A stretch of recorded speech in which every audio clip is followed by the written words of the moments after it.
ನಮ್ಮ ದೇವರು ಕರ್ತನಾದ ಯೇಸು ಕ್ರಿಸ್ತನ ನಾಮದಲ್ಲಿ ಅನುದಿನದ ಆಹಾರ ಪ್ರಿಯರಿಗೆ ಪ್ರೀತಿಯ ಶುಭಾಶಯಗಳು. 2025 ಜೂನ್ ತಿಂಗಳ 3ನೇ ತಾರೀಕಿನ ಮಂಗಳವಾರದ ದೇವರ ವಾಕ್ಯವು, ಶ್ರೀಗಂಧದ ಪರಿಮಳ ವಿಸ್ತಾರವಾದ ಕಣಿವೆಗಳಂತೆಯೂ ನದಿ ತೀರದ ತೋಟಗಳಂತೆಯೂ ಕರ್ತನು ನೆಟ್ಟ ಅಗರುಗಳಂತೆಯೂ ನೀರಿನ ಬಳಿಯಿರುವ ದೇವದಾರುಗಳಂತೆಯೂ. ಸಂಖ್ಯೆಗಳು 24:6. ಬೆಟ್ಟದ ತುದಿಯಿಂದ ಬಿಳಾಮನು ಇಸ್ರೇಲ್ ಜನರನ್ನು ನೋಡಿದಾಗ ಅವನು ಅವರನ್ನು ಕರ್ತನು ನೆಟ್ಟ ದೈವಿಕ ಪರಿಮಳವನ್ನು ಹೊಂದಿರುವ ಮರಗಳಂತೆ ನೋಡಿದನು.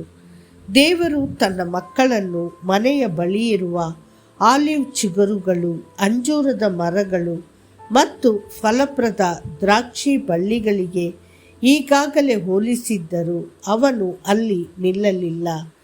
ಅವನು ಅವರನ್ನು ಪರಿಮಳಯುಕ್ತ ಗಂಧದ ಮರಗಳಿಗೆ ಹೋಲಿಸಿದನು. ಶ್ರೀಗಂಧದ ಮರದ ವಿಶೇಷತೆ ಏನು?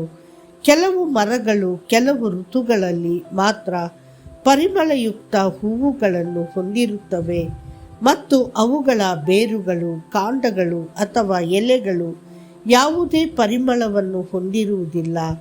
ಇತರ ಕೆಲವು ಮರಗಳಲ್ಲಿ ಬೇರುಗಳು ಮಾತ್ರ ಪರಿಮಳಯುಕ್ತವಾಗಿರಬಹುದು. ಆದರೆ ಶ್ರೀಗಂಧದ ಮರದಲ್ಲಿ ಪ್ರತಿಯೊಂದು ಭಾಗವು ಬೇರು, ಕಾಂಡ, ಕೊಂಬೆಗಳು, ಎಲೆಗಳು ಮತ್ತು ಹೂವುಗಳು ಸುವಾಸನೆಯನ್ನು ಹೊರಸೂಸುತ್ತವೆ.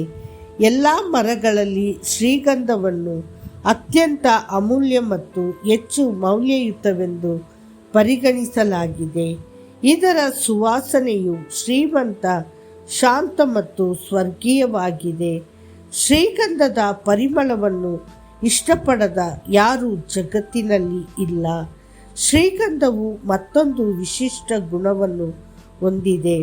ಇದು ಆಂತರಿಕ ಶಾಖವನ್ನು ಕಡಿಮೆ ಮಾಡುವ ಮೂಲಕ ಮಾನವ ದೇಹವನ್ನು ತಂಪಾಗಿಸುತ್ತದೆ.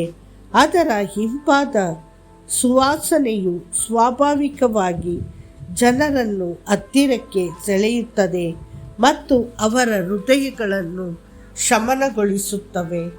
ಆದರೆ ಶ್ರೀಗಂಧದ ಸುಗಂಧವು ಅದನ್ನು ಕೆರೆದು ತುರಿದಾಗ ಮಾತ್ರ ಬಿಡುಗಡೆಯಾಗುತ್ತದೆ.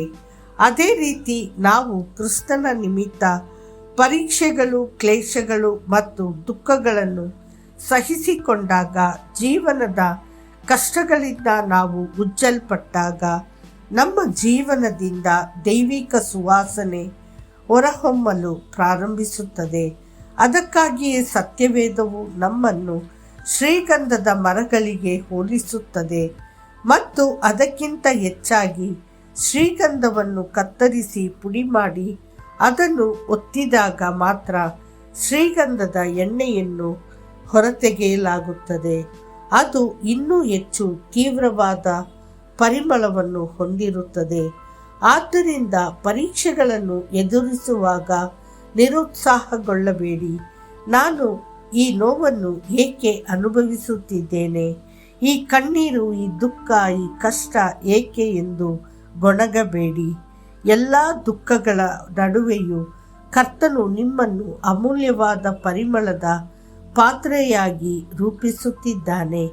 ಅವನು ಖಂಡಿತವಾಗಿಯೂ ನಿಮ್ಮನ್ನು ಮೇಲಕ್ಕೆತ್ತುತ್ತಾನೆ.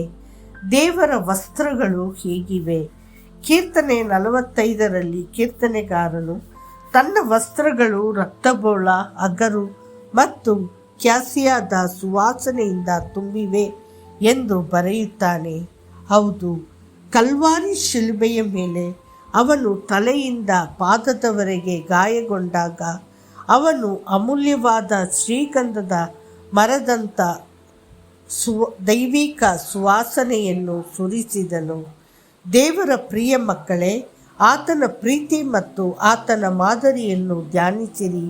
ನೀವು ಆತನಿಗೆ ಸುಗಂಧಭರಿತ ಸುವಾಸನೆಯಾಗಿರಿ.